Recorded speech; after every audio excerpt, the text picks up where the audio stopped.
Il faut savoir que l'année 2016 a été déclarée année internationale des légumineuses par la FAO. Et j'ai appris qu'on consommait seulement que 1,5 à 2 kg de protéines végétales par personne et par an contre 60 kg de viande. Donc il y a encore beaucoup de choses à faire. Et puis au niveau démographique, une population croissante, des besoins en protéines qui augmentent. Et il faut trouver des alternatives à l'horizon 2050. Donc autant de challenges qui sont proposés à celles et ceux qui sont dans la recherche notamment. On va commencer par une première présentation, celle de Sandrine Monnery-Patry, chargée de recherche au Centre des sciences du goût et de l'alimentation. Sandrine, merci de nous rejoindre. Eh bien, merci beaucoup. Merci au comité scientifique de m'avoir donné l'occasion de vous présenter une partie de notre travail réalisé sur la perception des légumineuses par les consommateurs. Donc, j'ai intitulé cette présentation « Interroger les représentations sociales afin d'identifier des leviers en faveur d'un rééquilibrage entre protéines animales et protéines végétales ». Si j'avais su que je passais à 14 h, j'aurais fait un titre plus punchy parce que là, je vais vous perdre. Alors, quelques éléments du contexte sociétal et scientifique qui a été préalable à cette étude. On a des aliments qui finalement constituent des super aliments. Ce sont les légumineuses à graines, dont les plus connus sont les légumes secs, alors pois secs, haricots secs, pois chiches, lentilles. Je sais, c'est l'heure du café, mais bon, voilà, c'est l'exercice obligatoire. Donc on a des super aliments qui en fait présentent plein d'intérêts, des intérêts sanitaires et nutritionnels. Ils sont riches en fibres, on en a largement parlé tout au long de cette matinée. Riches en minéraux, riches en protéines. Ils sont faibles, ils ont de faibles teneurs en matière grasse. Ils présentent aussi des enjeux au niveau environnemental puisqu'ils vont utiliser l'azote atmosphérique, donc ils vont participer naturellement à l'enrichissement des sols en azote. Et puis ils présentent aussi un intérêt socio-économique puisqu'ils sont vraiment pas chers, hein, on peut le dire, pour le consommateur. Donc c'est certainement pour cela, pour toutes ces raisons, que l'année 2016 avait été déclarée année internationale des légumineuses, comme vous l'aviez rappelé en introduction de cette session. Et pourtant, ils sont peu consommés. Il y a vraiment un déséquilibre très fort. Vous avez rappelé les chiffres, hein. La lentille, c'est 1,4 kg par an par habitant en moyenne, et la viande, c'est plus de 60 kg. Donc on a vraiment un déséquilibre, et la question qui nous a intéressés dans ce contexte était de savoir comment favoriser un rééquilibrage entre les protéines d'origine animale et les protéines d'origine végétale. Et pour cela, nous avons conduit une étude dans le cadre du métaprogramme d'IDIT au sein de la dimension PAV pour équilibre produits animaux-végétaux. Et ce qu'on a voulu faire dans cette étude, c'était vraiment se focaliser sur les déterminants de l'appréciation et du rejet des légumineuses auprès de consommateurs tout venants. Parce qu'en fait, quand on regarde la littérature, on a pas mal de données qui nous expliquent comment des végétariens sont devenus végétariens, comment des flexitariens, comment des véganes, etc.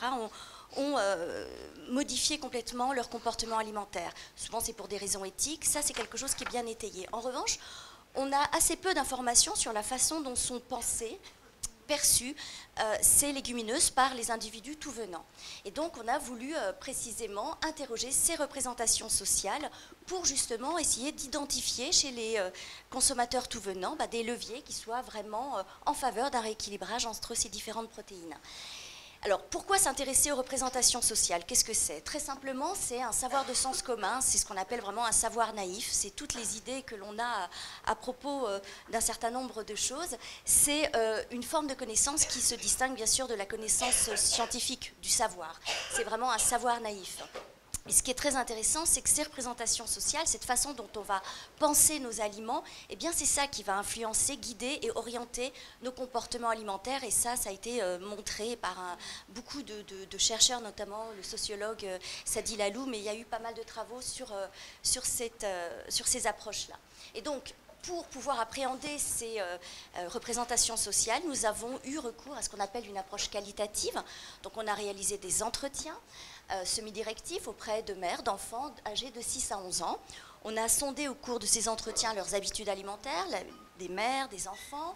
Et puis on a progressivement essayé d'aborder au moyen de différents types de tests, des tests d'association, des tests de catégorisation, etc., finalement, qu'est-ce qui était associé au concept de protéines, au concept de viande, etc., pour voir ce qui émergeait spontanément, sans orienter au départ, bien sûr, sur ces questions-là.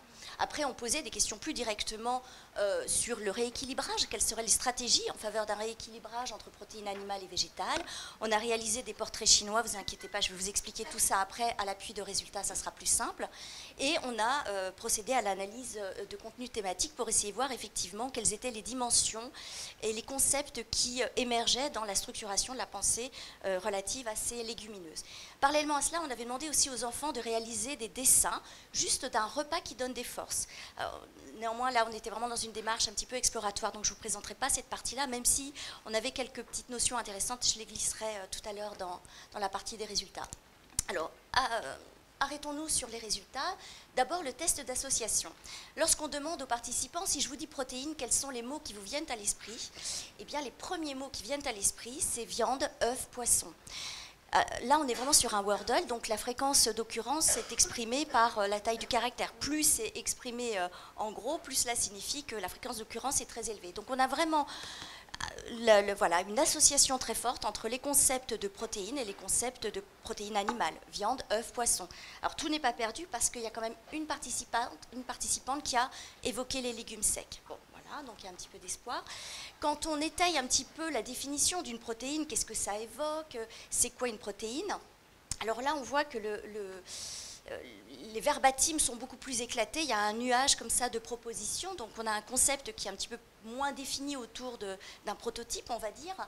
Et ce qui est intéressant ici, c'est de voir que finalement, malgré cet éclatement, il y a quand même des notions de muscles, de corps, de besoins, d'éléments qui sont spontanément évoqués par les consommateurs. Donc finalement, une protéine, c'est associé à des protéines animales, et quand on essaye de creuser un petit peu la notion, en fait, protéine, ça renvoie à la chair, à la musculature. Et quand on a continué un petit peu à creuser au niveau des entretiens, ce qui est ressorti en fait dans le discours d'un certain nombre de consommatrices, c'est le fait que protéine, ça renvoie à régime protéiné, régime hyperprotéiné, donc régime des sportifs. C'est pour ça que c'était les termes de muscles, de corps et de besoins qui en fait étaient systématiquement saillants dans le discours. Donc il n'y a pas quelque part de végétal là-dedans. Ensuite, on a évidemment voulu aller dans l'entretien un petit peu plus creuser cette notion de protéines végétales. Et ce qui ressort dans l'ensemble, c'est que c'est un concept très très flou. Alors, je vais ici rapporter quelques exemples de verbatim, c'est juste pour étayer mon propos. Évidemment, ce n'est pas juste un exemple, c'est que cet exemple était souvent assez symptomatique du type de réponse qu'on obtenait. Alors voilà, là par exemple, j'ai Carole, 44 ans, qui nous dit « Alors, c'est issu d'un légume ou d'une céréale, mais voilà, pour moi c'est flou, j'ai du mal, j'ai des impressions, mais je n'ai pas de connaissances, on va dire ouais, c'est flou. Vous voyez, mais ouais, on est tâtonnant, on ne sait pas trop. » Voilà, et ça, c'était, je pense, la définition la plus large, la plus étayée qu'on ait reçue dans notre discours. Voilà. Alors, par contre, lorsqu'on évoque le terme de protéine animale, là, c'est très clair. La protéine animale, c'est de la viande. Et la viande, c'est quoi? Ce qui domine, c'est vraiment le symbole de force et de masculinité. On était assez surpris de cet archétype, finalement, de réponse. Mais voilà, par exemple, on a Isabelle qui nous dit « Alors moi, à la maison, j'ai 3 garçons. Ils ont du mal à avoir un repas sans viande. J'ai cru comprendre que c'était un peu typique des garçons. » Je vous laisse apprécier. La viande, elle a aussi des bienfaits assez incroyables pour la santé. On a eu quand même des réponses assez... alors, mon étudiante avait dit hallucinante, je dirais quand même assez étonnante. Par exemple, on a Anita qui nous dit « C'est important au niveau des neurones, parce que je pense que le cerveau se régénère aussi efficacement avec de la viande. » Voilà, donc ça a des propriétés absolument miraculeuses. Et donc on voit bien que si on veut diminuer la consommation de viande, il risque d'y avoir des effets collatéraux au niveau cérébral, en tout cas dans l'esprit de certaines participantes. On sent le public scientifique quand même qui se moque un peu. Hein. Voilà, c'est comme quoi il y a vraiment des questions qui sont vraiment bien étayées par les experts, mais quand on interroge le consommateur tout venant, finalement on peut être un petit peu surpris. Alors là, c'était au niveau cognitif, au niveau des représentations, au niveau des symboles qui dominaient. On a aussi, au niveau social, quelque chose qui renvoie à une pratique qui est culturellement bien ancrée, qui renvoie à des automatismes. Par exemple, on me dit de faire un repas, je vais penser automatiquement à la viande. Je ne vais pas me dire, bon, ce soir, on fait un repas sans viande. Et là, la personne s'était mise à rire. Donc, on voit bien qu'il y a quelque chose qui... voilà, il y a une pratique avec le pilier, c'est la viande, et autour, on a les accompagnements. Et on a au niveau sensoriel aussi quelque chose qui a émergé très fort dans les discours, c'est le goût de la viande et le plaisir d'en consommer. Et là, c'est vraiment un frein à sa réduction. Par exemple, Estelle nous rapporte, je ne sais pas, quelqu'un qui aime son bon steak, même s'il mange un steak de soja, je ne suis pas persuadée qu'il ait le même plaisir. Donc on a vraiment cette notion aussi de plaisir sensoriel associé à la consommation de viande chez ces consommateurs interrogés. Consommatrices, oui. Alors, les aliments, par contre, riches en protéines végétales, c'est vraiment les laissés pour compte de la cuisine. Donc là, je vais juste évoquer quelques pistes de réflexion. Par exemple, on a quand même une maman, Hélène, qui nous a dit à la question « Par quoi pourrait-on remplacer par la viande ?» Alors là, elle nous a répondu « Les steaks de soja et de tofu, franchement, ça ne m'inspire pas du tout. À la limite, je préférerais manger des sauterelles. » Donc, à la viande, voilà, elle propose comme alternative des sauterelles. On a aussi une absence d'ancrage culturel vraiment très significative qui se traduit par des termes assez peu utilisés normalement pour l'alimentaire. C'est des choses, hein, pas des aliments, qu'on n'a jamais mangés. On a aussi observé une absence d'appropriation par rapport aux normes sociales partagées. Ceux qui sont végétariens ou végétaliens, donc les autres, hein, on se positionne vraiment de façon distanciée par rapport à ces individus-là. Ils les remplacent justement par des choses bio. Hein, là, on retrouve encore ce terme de choses et pas d'aliments. Je ne sais plus comment ça s'appelle, tofu ou je ne sais pas quoi. Enfin, je ne suis pas trop experte en ça. Et ça va même jusqu'à la suspicion. Ça ne me paraît pas appétissant. Et puis, il y a toutes ces idées de soja transgénique. C'est un peu un aliment rebut pour moi. Donc voilà, on va vraiment sur quelque chose qui est associé à une image extrêmement négative lorsque on interroge finalement ces participantes. Au niveau de l'analyse des portraits chinois, bon, bah ça c'est très simple, hein, vous connaissez sans doute. On a utilisé cette gymnastique-là, cet outil-là, pour essayer de sonder un petit peu les représentations naïves associées à ces concepts de viande d'une part et de lentilles d'autre part. Donc, si la viande était une personne, quel serait son sexe, son âge et sa profession? Eh bien, ça serait un homme de 30 ans qui serait boucher ou agriculteur. Et si la lentille était une personne, eh bien, ce serait une femme plus jeune, 20 ou 30 ans, et elle serait secrétaire ou vendeuse. Donc on voit quand même des choses, des images très genrées, et là encore on comprend comment finalement dans l'esprit des personnes, comment ça se construit, que la substitution de l'un par l'autre pourrait entraîner quand même des effets collatéraux, notamment dans la représentation des images genrées de ces aliments. Quelle serait sa couleur préférée, son état de santé? Sans surprise, c'est le rouge pour la viande, mais par contre, un bon état de santé, donc une personne qui sera en bon état de santé. Et pour la lentille, on est plutôt sur des couleurs marron-vert et un bon état de santé également. Donc là encore, cette communication sur la plus-value sanitaire des lentilles par rapport à la viande, c'est peut-être pas un bon axe de communication, puisque la viande bénéficie en fait déjà d'un statut un peu privilégié avec des vertus et des propriétés sanitaires assez miraculeuses dans l'esprit des gens au niveau, bon état de santé, etc. Il faut manger des lentilles au lardon alors, pour mettre tout le monde d'accord. Si vous voulez. D'autres pistes de réflexion qui ont émergé de ces entretiens, parmi les stratégies qui ont été spontanément évoquées par les consommatrices pour diminuer la consommation de viande, il y avait vraiment cette idée qu'elles réclament d'être informées, d'avoir des explications. Quels sont les aliments qui sont équivalents à la viande en termes d'apport? Donc là, vraiment, il y a un vide conceptuel, il y a un manque d'information dont la lacune pourrait être comblée par justement des informations assez simples et assez pratiques par rapport à cela. Elle demandait aussi d'augmenter les reportages à la télévision pour informer la population. Donc c'est vrai que c'est un média qui peut paraître un peu has-been, et finalement c'est ce qui ressortait spontanément pour ce segment-là de la population interrogée. On a aussi des personnes qui ont proposé d'instaurer une taxe pour tout achat de viande. Bon, là, voilà. On a aussi des participantes qui ont parlé de l'éducation des enfants, l'apprentissage. Donc ça, c'est vraiment quelque chose de très important. Et notamment, nous, quand on a regardé les dessins, alors évidemment, c'est pas publié parce que je vous dis, la démarche est encore un peu exploratoire. Parfois, les parents étaient là, parfois, les parents n'étaient pas présents. Donc c'est la raison pour laquelle on ne peut pas systématiser leur analyse. Mais en tout cas, ce qui nous a un petit peu alertés et mis la puce à l'oreille, c'est que 50% des enfants présentaient un repas qui donnait donc de la force sans viande et 50% avec viande. Donc on avait quelque chose qui n'était pas aussi, et notamment les 3 garçons de la maman qui disait à la maison j'ai 3 garçons, etc. Donc voilà, la viande c'est un peu typique des garçons, aucun de ces garçons n'a dessiné de la viande. Donc voilà, il y a quelque chose à creuser aussi à ce niveau-là dans la perception de la viande par les enfants. Donc certainement un levier aussi à activer de ce point de vue. Aussi, comme stratégie évoquée, il y avait le fait de manger de la viande uniquement le midi et pas le soir. Donc on n'est pas dans une démarche de substitution, mais juste de réduction de la taille de la portion carnée. Donc on a vu aussi que cette symbolique de la viande persiste au fil du temps. On a vu vraiment que cette viande est associée, enfin il y a un marqueur de force, de masculinité, et qu'elle est dotée de vertus sanitaires exceptionnelles.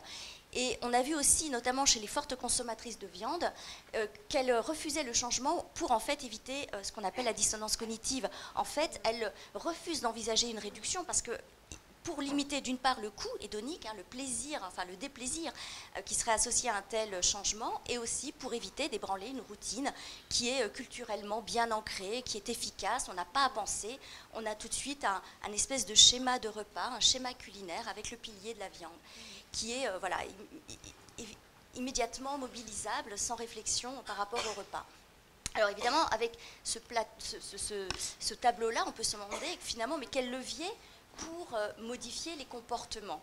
Alors, il y a des sociologues qui ont travaillé notamment sur cette idée qu'il faut agir sur plusieurs leviers simultanément pour changer les comportements alimentaires. Ce que nous montre cette étude, c'est qu'il faut intervenir de toute évidence sur la dimension cognitive, au niveau des représentations. On a vu qu'on avait des images et des symboles qui étaient assez erronés, en tout cas, par rapport à la viande. Donc là, il n'y a qu'une seule façon de modifier ces représentations sociales, c'est d'informer, l'information de la population. Et on a vu que le média qui était réclamé, en tout cas par ce segment de la population, était la télévision. Donc, modifier les représentations via l'information pour, in fine, modifier les pratiques. Là, on intervient dans le domaine de la dimension sociale, modifier les pratiques et les habitudes alimentaires. La seule pratique vraiment qui a été spontanément évoquée est celle d'une réduction de la taille de la portion carnée. Le problème, c'est qu'en envisageant une réduction de la taille de la portion carnée, on risque de perdre cette dimension sensorielle, ce qui est rattaché au goût et au plaisir de la viande. On risque d'avoir un coût hédonique.